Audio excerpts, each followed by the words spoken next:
Greetings. Today's talk primarily focuses on the fact that what's going with Daimler-Benz and its trucking efforts relative to Tesla. We also do our usual sort of stock market update on Tesla as well as health tips and look forward to any and all comments regarding. This is Greg for Tesla Fan Insight. Thanks once again for joining us. If this is your first time on the channel, welcome. If you're your repeat, welcome back. Wanted to thank all of our Patreon subscribers as well as our subscribers for the support. And also wanted to note we do have ads in our show. Try to limit it to 3 or 4, and just 10 seconds of watching would be appreciated. So one of the focal points of our channel has been to keep an eye on what Daimler-Benz has been going through relative to sort of catching up to Tesla. As you all know, Daimler is one of the most powerful companies in the world. They own 40% of the trucking business. Obviously, they have great cars that they make and just well regarded in every way. It's been amazing to watch the effort they've made over time in an effort to catch up to Tesla. And today is kind of focused on what's going on relative to trucks, but you could also apply it to cars because they haven't had any blockbusters when it comes to electric vehicles as well in the car space. So what I was fascinated by as a title this time is just to say that the mountains of Stuttgart have sort of destroyed the electric truck dream of Daimler-Benz. So basically, Daimler started out with Class 6 trucks. I'll include a photo of that in terms of vehicles they sort of built in Germany, shipped for testing and refinement in Portugal, and the vehicle is working out pretty well in Portugal, so they've started sort of shipping versions of that vehicle out to different parts of the world in the hands of regular customers for their other types of vehicle. Evidently 150 of these were sent out last year, and the sort of long-term how it went is somewhat unknown, but sort of articulated by the current head of trucks for Daimler, in that the vehicles are working fine, but they don't have longevity. So post sort of dealing with Class 6 trucks, and maybe a Class 5 would be vans, Daimler elevated what they were doing in their factory with the Class 7 trucks. So the images I have over my shoulders are images of the Class 7 Daimler trucks moving through Stuttgart. And it does illustrate one aspect of Daimler trucks that is an advantage over Tesla, which is the cab-over structure. When the driver sits above the wheels in this fashion, or the cab is over the wheel, it means you can have a shorter truck. It also means it's a little bumpier ride for the driver, but it also makes it easier to turn in tight spaces. Evidently, there's a European requirement for cab overs as you get to larger trucks. So this is an aspect of Daimler that's an advantage over Tesla, because Tesla does not offer this sort of cab structure. And in our next show, we'll likely sort of review what's going on with Tesla's cab over structure. The interesting thing about this vehicle, and it's a Class 7, it's not a full Class 8, is that Class 7 is, I believe, up to 50,000 pounds. Class 8 goes up to about 80,000 pounds of freight being hauled. So in the case of the Class 7 trucks, Daimler built a number of these trucks. They claim about 25 of them, and then they shipped them off to local partners, be it delivery companies or garbage companies, etc., to extensively test these vehicles while teams of Daimler engineers followed the trucks as they went. And so we're kind of the emphasis of this show is the fact that Daimler actually enjoyed success in Portugal, partially because the temperature is pretty much the same and there aren't too many hills for it to climb. But once you brought these vehicles, be it trucks or Class 7 trucks in this case, back to Germany, back to Stuttgart, you now had things like snow to deal with. You now had things like elevation transitions to deal with. And all of these things put a lot more stress on the vehicles than you would have in a place like Stuttgart. As we all know, the results of all these tests was that the head of trucks from Daimler indicated that um, after a 3-year period of testing these vehicles, they found that the battery was negligible. The battery degradation was so severe that the vehicles were pretty much useless after 3 years. And so, after sort of this test and experiment unsuccessful, uh, there's been a bit of a retreat from Daimler from trying to do more of this without the right battery technology to go with it. So we estimated that there were two possibilities of what they did. I really think there's one, but I'll leave the two out there just in case, so that we don't get a misfire and my loyal viewers don't assassinate me for doing so. They did have the option of the pouch, which is what I think they used and what Daimler is going to be using in the EQ vehicle they have coming out next year. They did have the option of using perhaps an 18650 battery, um, but the problem with that is that while possible, because of the prismatic batteries in the pouch form and how well developed that was with the um, thermal management system, the likely choice that was made was to sort of ramp up to a very large solution. Now, this uh, prismatic solution or pouch solution, let's say we'll call it pouch solution 1.0, seems to work okay for vehicles like the Chevy Bolt or smaller vehicles, but when you start introducing it for all the heat that's generated by vehicles that generate a huge amount of torque, you all of a sudden run into the problem that uh, it doesn't work very well because there's just too much heat and the batteries tend to wilt under the pressure of the heat that's generated in all forms.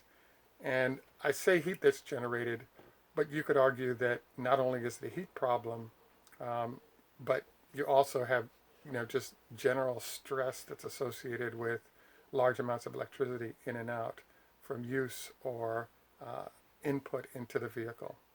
So as a result of these challenges, and I believe it's a degradation related to heat challenge and sort of variable condition challenges, Daimler pretty much has surrendered on large vehicles and instead gone to creating what we believe is a 18650 pack that's running in an E vehicle or E truck from Freightliner called the E Cascadia.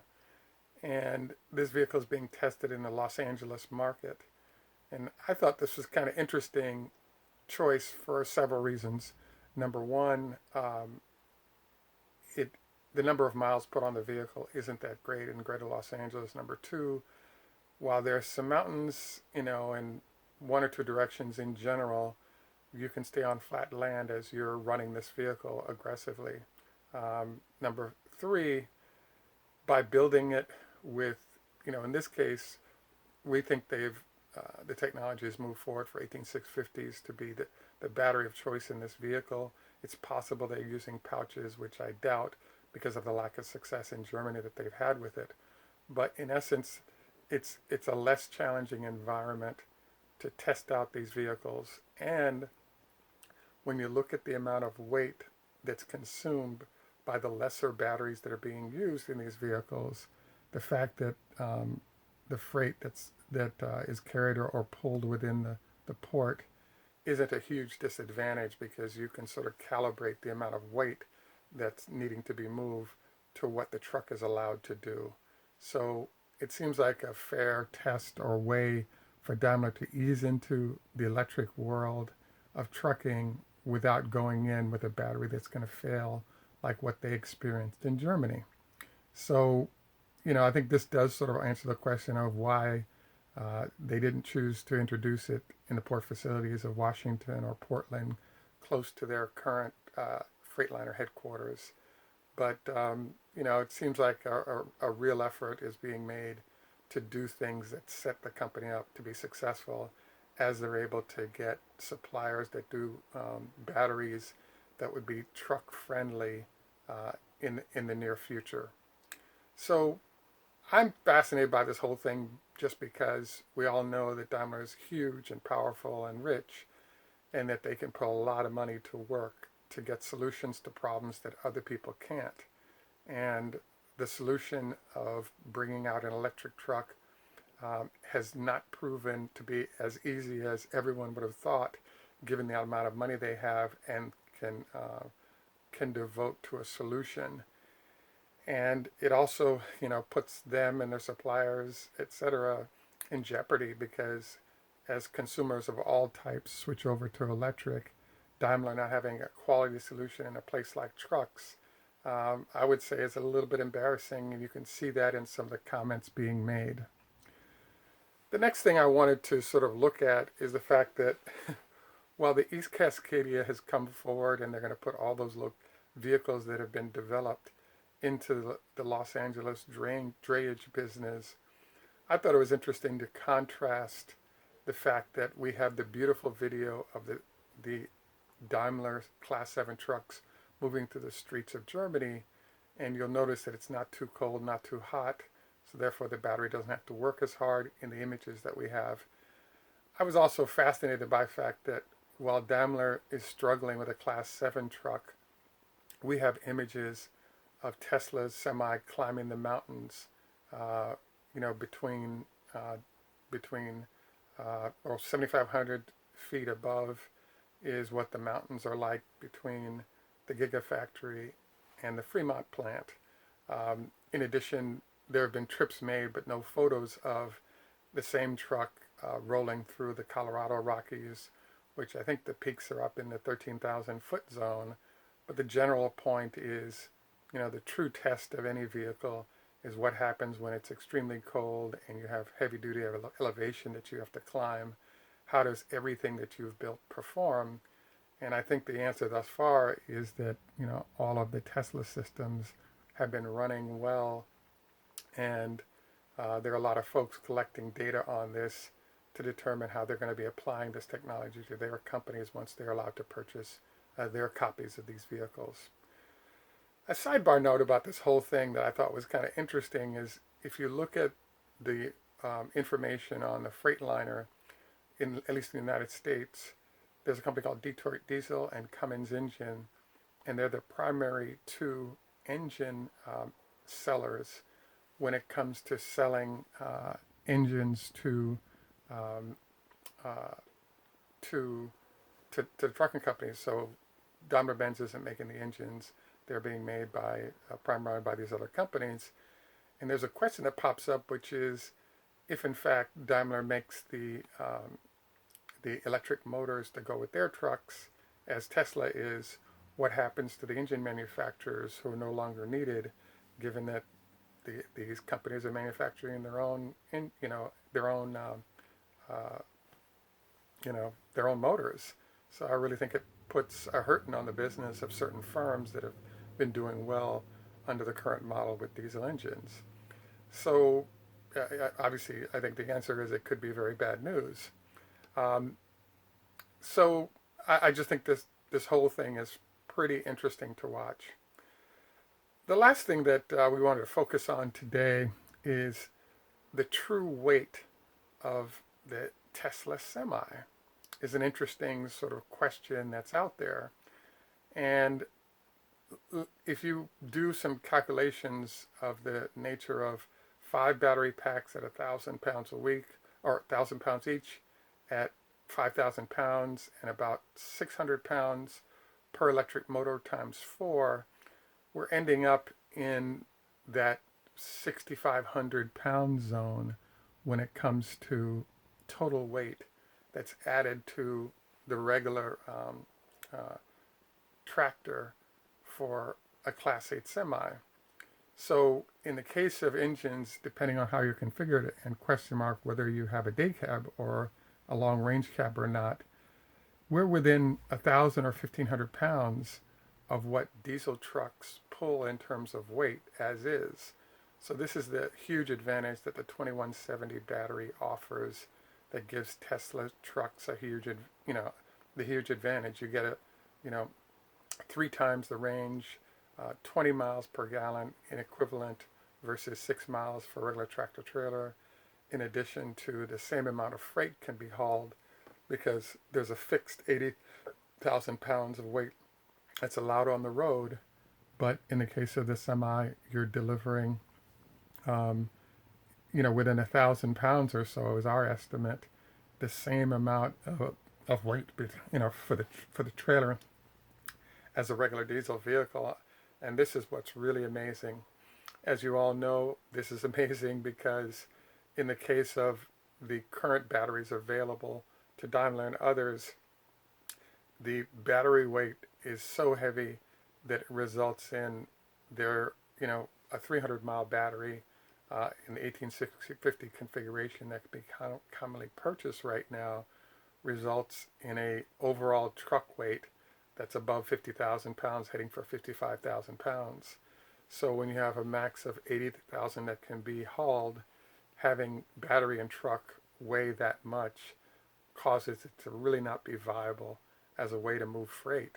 So that's why the folks at Daimler and others, BYD is doing their own batteries, so they have some, functionality in this regard. But who knows what their weights are, as well as the battery that they're using. But as you get into Peterbilt or Freightliner, obviously part of Daimler, but Volvo, there's a huge number of Scandia, there are a huge number of names. There are big truck entities out there. They're really forced to try to make a presence or have a presence among the electric truck world, but they're all stuck in the same position with the only batteries being able to be purchased on the marketplace end up with both a price relative to the overall price of the truck combined with a weight that makes them non-viable in anything but a test circumstance. So I think this is sort of an interesting circumstance. It's unfortunate. The true weight of the Tesla makes it a monster. So we add, the battery savings with the cost reductions that come with the Gigafactory and the Tesla products, and it's just a devastating combination when it comes to competitors like Daimler that are forced to actually come after them, and not having sort of the battery technology to do so is a huge problem. And I'm sure it'll be solved because there's so much money at stake in the process. I have to admit I'm very stunned that Tesla has not made an effort to try to fill the marketplace with trucks before there's a catch-up, because it's clear that they know what they're doing with cars, and then scaling up the trucks is what's going on right now. And it's a very devastating blow to the future of the trucking industry. Any suggestion that might enhance quality of execution of the channel, please take time to like and subscribe. We could also use help on Patreon if you would. This is Greg for Tesla Fan Insight. Thanks once again for joining us. Remember, 20 leg lifts on each leg. Don't eat within 2 to 4 hours of going to bed because you'll get acid indigestion. I want to thank you once again for joining us. Tschüss, macht's gut, au revoir, le hitro, choda hafez, ni hao ma, farvel. And in Jamaica we say, enough respect, walk good man. Thanks and have a great day, and look forward to our next conversation. Greetings. Today's talk primarily focuses on the fact that what's going with Daimler-Benz and its trucking efforts relative to Tesla.